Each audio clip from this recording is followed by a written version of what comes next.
Sabe aquela ideia de que a riqueza começa na cabeça e não na conta bancária?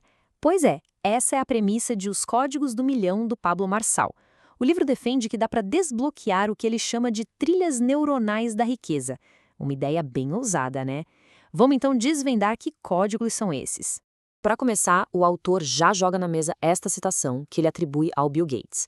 É uma afirmação bem provocadora, que de cara já coloca o foco todo na responsabilidade individual. Esse é o ponto de partida para a mentalidade de ação que ele vai defender ao longo do livro inteiro. Então vamos lá. O primeiro código, ele não tem nada a ver com planilhas ou investimentos, não. Segundo o autor, a jornada para a riqueza começa com uma decisão que é puramente emocional, um repúdio ativo à pobreza. Mas o autor redefine a pobreza de um jeito bem inesperado. Ele argumenta que a origem da palavra vem do latim para improdutividade. Então, seguindo essa linha, a pobreza não seria uma condição financeira, mas sim um estado de inércia, sabe? É uma mudança de perspectiva bem fundamental. E para materializar essa decisão, o autor propõe esta declaração, que funciona quase como um grito de guerra. A ideia é usar emoção, esse ódio à improdutividade, como combustível para a mudança, para uma desconexão total com essa mentalidade. Ok, então, se a pobreza é uma mentalidade, a pergunta que fica é como é que se muda isso? É aqui que entra a principal ferramenta do livro, a neuroplasticidade. Aquele conceito de que o cérebro pode ser literalmente religado para pensar de um jeito novo. Isso leva a gente a uma pergunta que desafia uma crença bem antiga. A fiação do cérebro, ela é permanente? Olha, por muito tempo a ciência acreditou que sim. Mas a visão moderna, que é a que o livro adota, é bem diferente. A mudança de paradigma é essa aqui. A gente sai da ideia de um cérebro adulto estático e vai para a realidade de um cérebro flexível, que está sempre em transformação. É essa capacidade de mudança que, segundo o autor, permite que novos códigos de riqueza sejam instalados. A analogia que o autor usa é bem visual, bem fácil de entender. Imagina o cérebro como se fosse uma casa com uma fiação elétrica que já existe. Para aprender algo novo, tipo um idioma, não precisa refazer a casa inteira.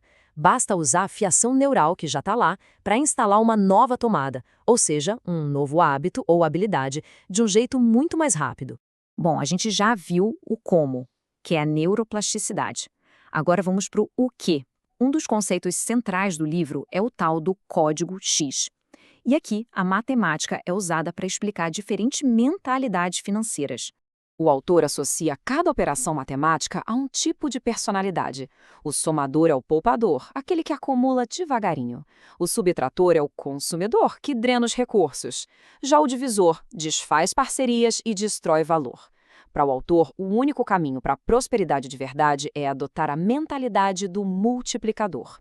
Só que esse código X tem uma regra crucial.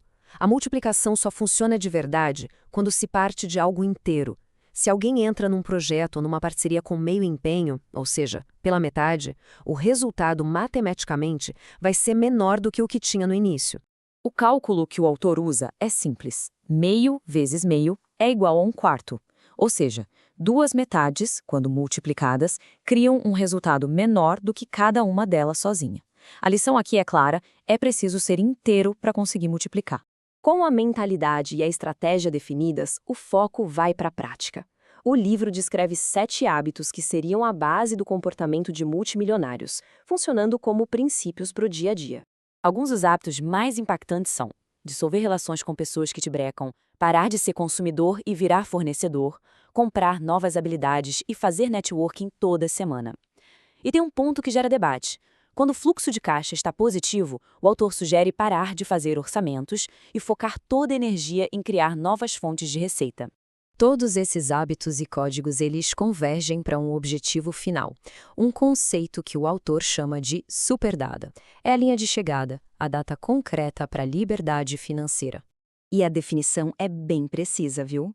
A superdata é o dia, o mês, o ano e até a hora em que a renda passiva de uma pessoa vai cobrir todas as suas despesas. É a data de aposentadoria declarada, não por idade, mas por independência financeira. E para chegar lá, o livro sugere um plano de desenvolvimento anual. Isso inclui ter uma mentoria por ano, ler um livro por semana, fazer 6 cursos, uma nova conexão semanal e criar 2 novas fontes de receita todo ano. É um mapa que mostra bem o nível de compromisso que é exigido. E para tornar o conceito ainda mais concreto, o próprio autor compartilha sua meta pessoal. Ele define a sua superdata para 17 de abril de 2027, às 6 da tarde, mostrando o compromisso dele com o sistema que ele mesmo propõe. E isso tudo nos leva a uma reflexão final. O autor definiu a data dele para 2027. Aplicando a lógica do livro, a pergunta que fica é: ter uma data-alvo, um prazo final assim tão específico, será que isso realmente muda o jogo? Fica aí o convite à ação e ao planejamento estratégico.